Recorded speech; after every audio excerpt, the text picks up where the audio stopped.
everybody. So today what I'm going to do, I'm working sort of backwards. I'm going to do a kofta curry, and I'm calling this episode kofta curry pandemic, sort of a pandemic recipe for kofta curry, which means we use the ingredients that we have in the house. The camera person is just trying to make me laugh because I guess he loves kofta curry and he just figures whatever I do, it will turn out. So I'm not going to use any formal recipe. I'm going to use what I have. Anyway, so we're doing a flashback to how this kofta curry, is going to be prepared. Okay, so stay tuned.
So today what I'm going to be doing is a very interesting thing that I thought about doing in the past half hour. And it's going to be a type of pandemic cooking where I don't use any formal recipe, but I do use a basic recipe. I'm going to be making kofta curry today, which is absolutely delicious. But I don't have all the ingredients that I necessarily should have. And I'm not able to get anything else at the moment. So I'm going to be using what I have in the house.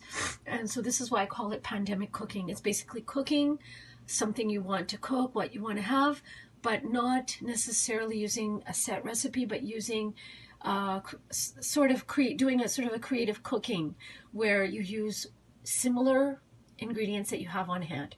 So right now I'm just going to show you what I'm doing, which is I have a big pot and a frying pan, and I have vegetable oil. I'm not going to be using ghee or butter. I'm always trying as best as I can, not always successful, to use as much healthy ingredients as I can. Okay, so I'm going to go over the ingredients that I have and that I'm going to be using. So first of all, in here, in some foil, I have some cloves, some whole spices, some cardamom, and some whole cloves. I have here some grated garlic, grated ginger, and some sliced onions. And I'll talk about that later, why I have it like that. And I have some chopped onions, some chopped garlic, and some chopped ginger. Now the reason I have that is because for kofta curry, you need to do a sauce, and you also need to do the kofta, which are the meatballs. So for the meatballs, I have heard from other people who cook Indian food, Indian chefs, that the chopped up version of onions, ginger, and garlic give a stronger flavor. And obviously for a sauce, grated is better because you don't want to, be biting into the pieces of garlic and ginger in the sauce itself. You probably want something smoother. So this is why I have it differently here. I have some pasta sauce, and I have some whipping cream. I'm going to show the spices. I have shish kebab, barbecue mix, and I'm just going to go quickly into ingredients: paprika, red chili, coriander, muskmelon, papain, ginger, allspice. And you can sort of see how some of these ingredients are kind of exotic, so it's not something you can really emulate the flavor with what we typically have in our pantry. So this is why I really like using these Sean mixes. So I'm using the shish kebab, and I'm using the meat masala, which has other spices, ingredients. Ingredients. I guess this is the one, but I don't think this is in English, so it's basically got different spices. So what I like to do is blend both of these. I have some ground meat, and here I have, because I don't have yogurt on hand, I have some ricotta cheese, which I'm gonna chop up or crumble up in a finer way than it is here. And here I have, I believe this is the meat masala, and this is the shish kebab masala. So I will be back. So I'm going to start off with the kebabs. And what I've decided to do, again, very last minute, is I crumbled the ricotta cheese. And instead of putting it in the sauce, what I thought I'd do instead is put it in, because I have whipping cream for the sauce itself. I've decided to put the ricotta cheese in the preparation for the meatballs, and I think that will be very good and tasty.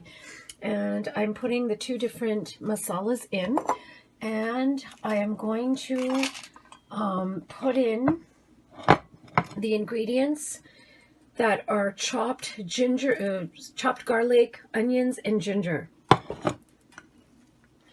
And I like to draw attention to the fact that, yet again, I really need to make some time to fix up my tripod, but I'm going to be doing this basically with one hand. So while I do this, I'm going to start the sauce. Okay, so I'm basically going to be putting, this is medium heat, I'm going to be putting the onions, the garlic, and no salt, and I'm going to be frying it while I do the meatballs. And I forgot to say, for the meatballs, I'm going to be adding a bit of coriander chutney, because typically one adds coriander leaves, which I don't have, and I'm also going to be adding some of the pasta sauce, not very much, but just a little bit. And before I forget, what I'm also going to be doing to the sauce is adding some cloves and some cardamom. So while I do that, I'm going to be making these really beautiful smelling, very strong aroma meatballs. And again, as I've always said, for anyone who is a vegetarian who would like to do this dish, you can definitely, and I would really encourage it, use meat substitute of your choice. So what I'm going to do, I'm going to make the meatballs.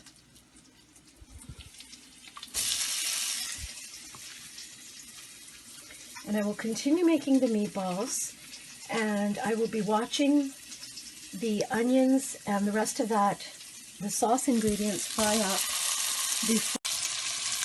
Okay, so I have this beautiful sauce. I just added a little bit more tomato sauce to it, or pasta sauce, or fresh tomatoes, whichever you prefer and whichever you have on hand. And now what I'm going to do, basically, is I'm going to be dumping this onto the meatballs. You see that, and I think you can hear the sound of that cooking, and it looks absolutely delicious already. Now, if you want, you can add some turmeric. You don't really have to. I do, because turmeric gives it an even better color, but they already are starting to look very, very delicious, very, very good.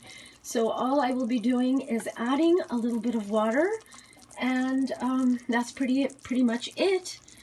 Covering it with pouring some water in, and then covering it. So there you go. I'm just going to be adding some water,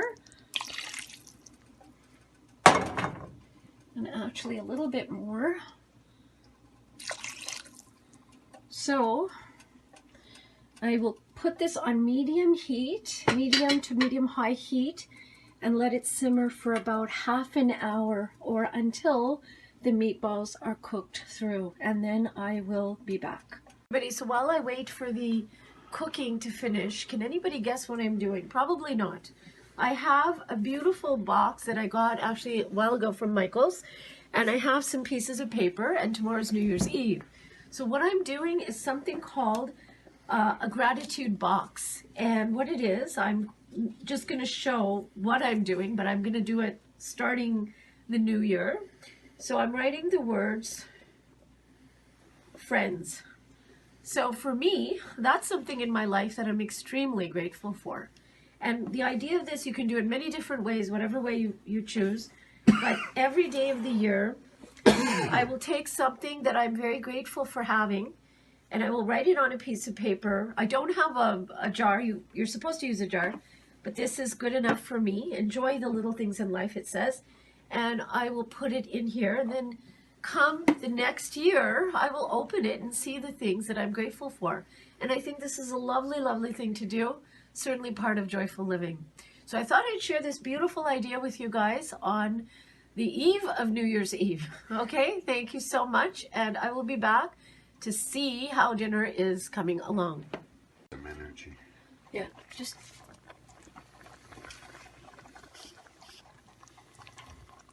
Okay, so we've got the kofta curry done, and I'm going to take this, so I'm going to just say, shoot it at me. I'm taking this bread, actually, I'm going to flip it over. For people who eat bread, that is homemade paratha, naan, and I should be using a ladle, but I'm not. Just using what I have, and just putting this beautiful kofta curry. And I'm going to be putting some of the sauce. Doesn't it look good? It looks amazing. So there you go, guys. Kofta curry with homemade bread. And we're getting really hungry. And I've been having problems with my appetite lately, so I think I hopefully will be able to eat this. It looks really good and it smells really, really out of this world amazing. Actually, why don't I have a bit? It is unbelievably good. And remember, I didn't follow any formal recipe. I used basic ingredients that I have in the home. So, hope you enjoy this.